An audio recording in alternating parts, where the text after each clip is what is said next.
Le carême a à voir avec la justice et nous allons entendre ce récit de la guérison de l'aveugle-né.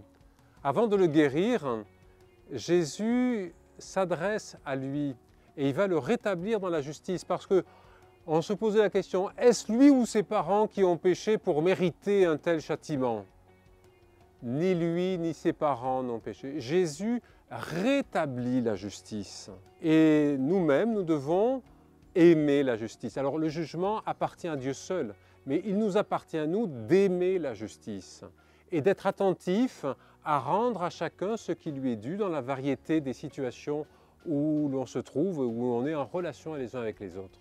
Alors nous sommes souvent très pointilleux sur nos intérêts. Il nous faudrait l'être davantage sur la justice, sur ce que nous devons à chacun, dans l'équité de nos relations les uns avec les autres. Et pour ce qui dépend de nous, souvenons-nous de cet avertissement du Christ.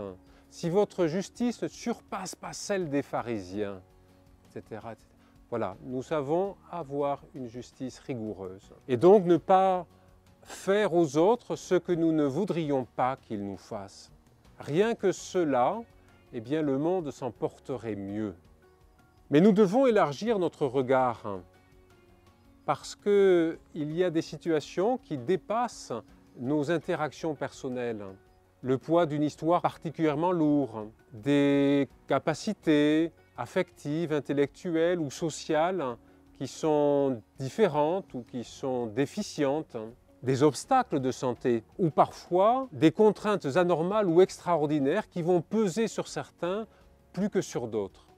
Et nous nous rendons compte à ce moment-là que la justice, elle appelle autre chose qu'elle, quelque chose de plus grand qu'elle. Elle appelle tout simplement la charité. La charité seule peut accomplir la justice. Sans charité, il n'y a pas de justice. Bon et saint carême.